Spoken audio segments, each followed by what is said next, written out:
The His Girl Friday podcast is brought to you in part by Messenger Fellowship, living the kingdom, fulfilling the call, proclaiming the truth.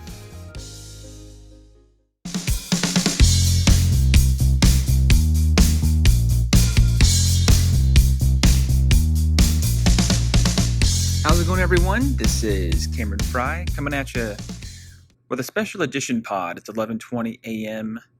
on a Monday morning. And normally I would cut these over the weekend, but this weekend was pretty busy from a Father's Day plus church and church prep standpoint. So I'm not sure if this content is going to become a blog later. So I'm cutting this kind of as an exclusive for the time being, but it might become an episode later on. So we'll see. But I want to talk about a movie I watched Friday night. And it's a movie that I watched with Liz while we were away in France about a month and a half ago. But we rewatched it last night with fam, because for our fam, this was their first time watching it. And the movie is Isn't It Romantic, starring Rebel Wilson. Now, like many films, and not just films, but just you broaden that out into secular entertainment, there's a certain theme that is being programmed and massaged into the mainstream, the very DNA of our culture and society. And it's, at first glance, it's not so bad, but I want to talk about, I don't want to say it's bad, but rather incomplete. So the movie, spoilers not intended, but it centers on a young woman who is led to believe at an early age that what happens in rom-coms is just pure BS, and grows up very cynical about relationships and love. Apparently, all that she could have possibly gotten out of love was through rom-coms, I guess. But I'm not going to judge the premise of the movie because the fact of the reality is, for the opening, there's the opening few minutes of the movie, we see someone who is very much not a fan of herself in a lot of ways, who lacks self-confidence, and it's a little cliche there, I admit. Not so aware of what's going on, kind of as a pushover. And it's, I guess, character development-wise, the movie's trying to create this character that many different types of people can relate to one way or another. I get it. Apparently, she gets in an accident and goes into a coma, and she finds herself in the one place she never thought she would be, in the one place that she's very much against, and that is her own rom-com. So really, this movie is kind of a movie within a movie, or rather the majority of the movie is kind of spent in coma land, or comatose, where our protagonist, the state our protagonist is in. So yeah, just have that in mind for context, that when this movie is really a movie within a movie. So during her rom-com dream, if you will, again, I don't want to spoil too much of the details, but I will cut to the chase and get to the epiphany that she has. And that is, to feel valuable and important, you don't have to feel loved by another. As long as you love yourself, you can pretty much accomplish anything. You can be who you want to be, and everything will be good to go. You don't have to rely upon someone else's love or lack thereof to feel like you have meaning. And we see this all over. I mean, it's not just movies, but a lot of music out there, just a lot. And I want to talk about why this is dangerous if we take it too seriously. And again, there is that point in place where we should just be able to enjoy a movie for what it is and not take certain aspects of culture and entertainment so seriously. But this is just something that, hit me in addition to all the laughs. I laughed out loud a number of times in this movie. I enjoyed it so much, I'm considering owning it as part of my DVD/Netflix. I guess most movies are stored in the in the cloud, or they're long past are the days where you had a physical copy of a movie in hand. Everything is going digital now, so it's going to be a part of our collection one way or another, I'm sure. So it is enjoyable. I'd give it 7 or 8 out of 10, easy. But if I'm watching this with my kids in the future, and I'm sure I will, we're going to have a discussion about some of this because the messaging is so blatantly obvious. And self-love, I guess the question I want to pose in the beginning of this is, does self-love really exist?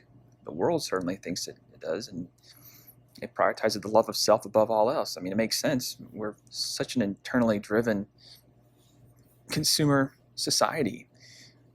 We're all pursuing happiness on our own terms, satisfaction, however way we can get it.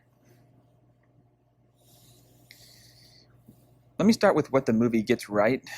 And again, just being upfront about context, a lot of this content of this pod comes from this approach that I've been having the past couple of days. And that is, what if I'm counseling or mentoring the protagonist? What if she hit a wall after the movie was over? What if this protagonist was real and she hit the snag? And what would I say to her? So that's kind of what is motivating and fueling this content right now. So going back to the dream, we find our protagonist in a world where everything is the best version of itself. All relationships are ideal, everyone gets along, she is sugar-coated with sweet sentiments all around. And she knows this is complete BS, this is not real, this is fake. The only thing that is consistent with reality is this one gentleman who, in real life, has a thing for her and she doesn't see it. She's clueless to how much someone could possibly love her from the outside. But in this reality, once again, we find someone who is still into her, but is overtaken by these rom-com cliches. And long story short, it leads to the gentleman not, being distracted and pursuing a relationship with someone else, and they ultimately, things escalate really quickly, and they're about to get married one day at a church, and she is trying desperately to break this up because she realizes what she had all along, and comes to the conclusion that if she could get out of this comatose, she knows exactly what she's going to do.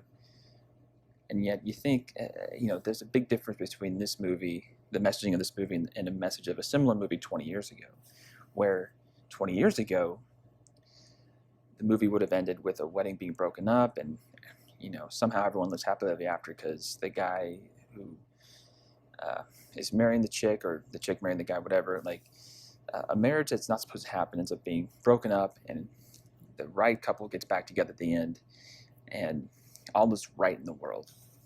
But the big revelation with this movie comes, we got Rebel Wilson in a chapel trying to break up this wedding, but then realizes as she's talking to them in front of the congregation, you know what, all along, I've been looking to be loved by her man, and she realizes it's all, this whole time, what's going to get me out of this is I got to choose to love myself. That is the way out. So this whole movie, in one word, is all about self-love,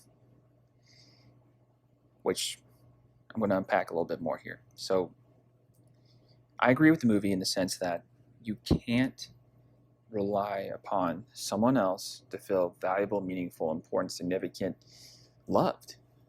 You can't rely upon someone else's sense of identity to reinforce your own sense of identity. But here's the thing, self-love, the ability to love yourself has to come from somewhere. It's something that is ultimately received.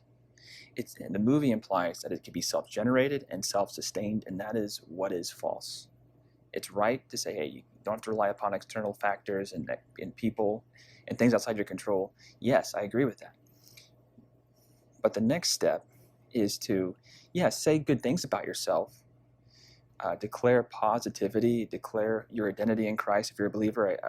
If you're not quite there, just choose to speak good things about you so you can begin to marinate and mentally stew in them, and then you can hopefully begin to believe it better. It's a good practice. So I'm not saying don't take action. The Bible even says, the greatest commandments, love your neighbor as much as yourself. So clearly, loving yourself is important when you get to like the core DNA of the gospel. But you don't stop there. You have to understand, like, my ability to love anyone and anything comes from a creator. And this is a key way that people focus on to find supreme being, a God. Like, they understand that this has to be given because I can't sustain it on my own. As much as I want to, I can't. So there has to be a source that can charge me, fuel me, whatever. It can fill me up.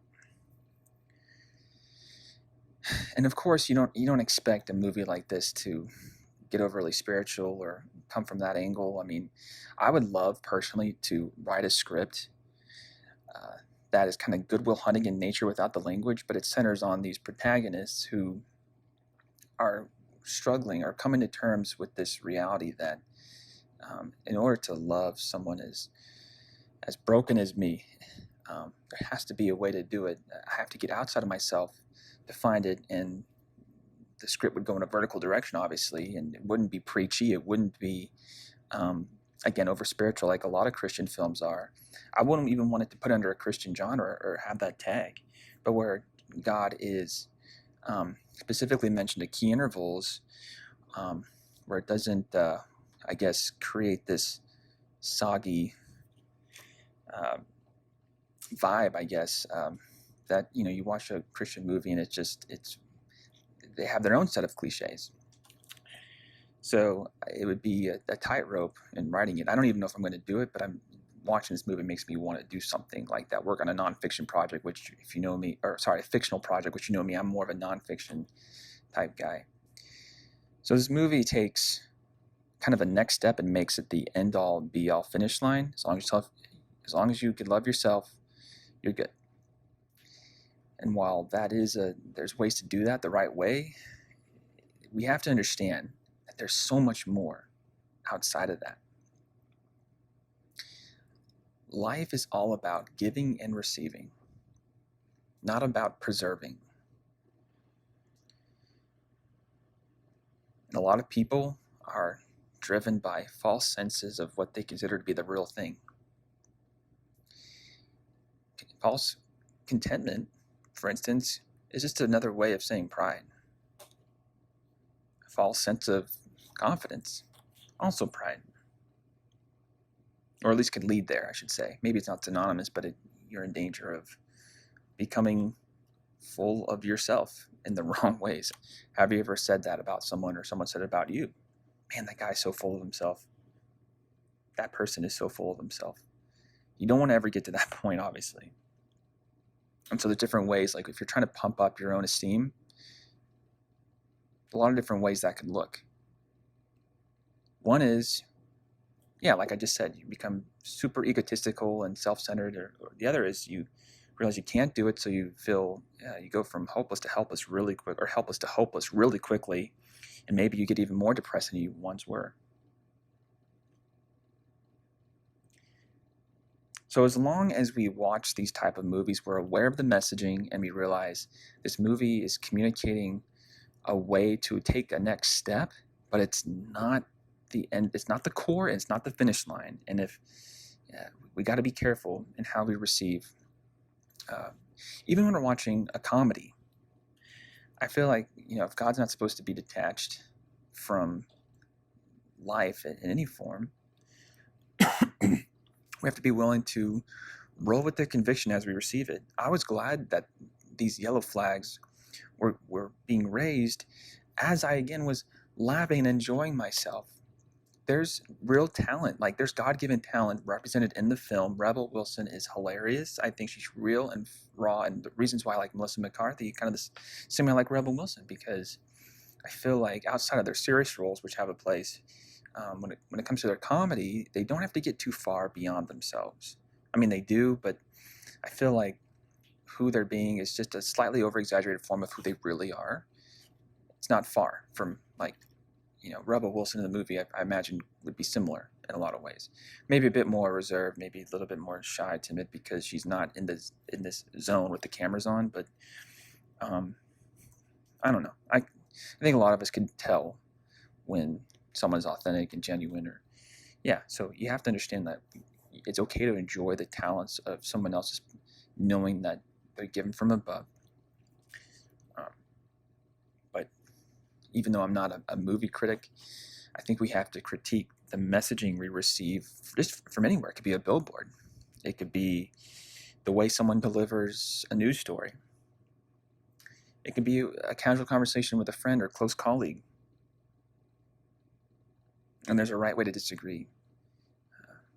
But in this case, uh, because of just this culture we live in that doesn't want to offend anyone or anything, it's going to create this shallow pool for one to learn virtue and value. It's approached, there's hardly any depth, in other words. And if the deeper you go, the more likely you're going to offend, or you're catering to a fear of offense that shouldn't even be there if you believe what you're doing is the right thing. And so much obviously is simplified when you are operating within a green light that God gives you under His authorization, and you've sought His will and you're choosing to run with it, not your way, but just your daily abiding. And that's what's kind of crazy. It's just you get outside of daily abiding and daily surrender and daily dying to yourself, which is something I've talked about often on His Growth Friday. You get off rails so quickly. It could be your ability to possess your emotions or understand what God's telling you. I felt like for me, Rebel Wilson's her character in the movie, inability to recognize the signs that she was appreciated, admired by someone she was working closely with. I mean, how often do we not realize how much we're admired and valued by God and the people He puts in our lives? In fact, those who I'm closest to, family, I'm thinking mostly family here, I take for granted their love more than anyone else. A lot of times we're trying to fill our voids our own way, and it's great when you come to the end of a thought or a certain episode in life and you realize that I can't rely on someone else to fill it for me. But you also have to realize you can't fill your voids the way you want to.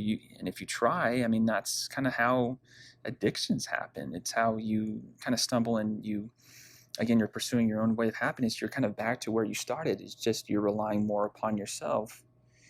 And to bring back the question I mentioned earlier, does self-love really exist? And I submit that it can't exist outside of daily receiving from the Lord and from the purposes and the places that He has appointed in our lives. If we're not receiving, we can't love ourselves. And we can't give it the way we'd want it to. So as long as we're cool and we're clear about that reality, and I'm sorry if this sounds like, this is just, Word 101, this is something I've known, but these new angles, they excite me. And they can excite you too if you allow them to. Real quick, I want to circle back and talk about something that I forgot to mention earlier in this pod, and that is one of the flaws of this movie being one of the flaws of secular culture at large, and that is synonymizing love with esteem and confidence, which in the past we talked about how culture tends to synonymize love and tolerance, and that gets into the issue of sexual and gender identity, which we won't go there today, but we need to know that love and esteem are very different terms. And movies like this one, they tend to think if you can pump up the esteem, you can also pump up your capacity to love. And while there can be that type of relationship, that dependency between esteem and love, we have to understand doesn't have to be there. And there can be some quirky stuff that happens if we think that the esteem has to be a prerequisite to love. And this is something that shouldn't be too new for most of us, but esteem, and we're talking self-esteem versus self-love, esteem is an evaluation of an attitude, where love is, it combines the emotion, but also with action. Love is a verb. we've heard that in songs before. Esteem is not necessarily an action. If esteem can be kept within, it doesn't have to be launched or has to be projected across, but love is meant to be this horizontal and vertical power that is demonstrated and evident in our life. Esteem can be simply Christ in me. I know I got this because of who he said I am. And then esteem, there can be an organic overflow of love when esteem is aligned to the right place. But movies like this, that kind of tend to blur the lines between the two. We got to be careful. Love implies effort and also implies a development, a learning to love, a growing of love. If we, again, over synonymize it with esteem, we will lose that sense, that urge, that desire to develop. We think as long as, we think of it on a meter scale. If my esteem is this high, then just good things will happen. I just need to get the esteem meter as high as it can go and I'll be good to go. Not how it works. The Bible has things to say about esteem. Philippians 4:13, I can do all things in Christ who strengthens me. In the Psalms and Proverbs, there's plenty of evidence there. Psalm 46:5, God is within her, she will not fall. It's okay to believe that about yourself. Proverbs 31:25, I know it's talking about a godly woman, but it could talk about a godly man as well. Being clothed with strength and dignity, laughs without fear of the future. Again, it's okay to be that. You could see how believing those things, it might break down some of the roadblocks to loving yourself and as a result loving other people. Again, there's this horizontal and vertical notion, but we have to understand, going back to does self-love exist? It can't exist without this vertical, we've been given to component. Love is a gift, and that is a big difference between how believers perceive love and how non-believers or those who aren't walking with the Lord, how they perceive love. So I just wanted to make sure that difference between esteem and love is really important, and also the difference between love and tolerance. You kind of look at this Venn diagram and you put love in the center and you look at all these different directions.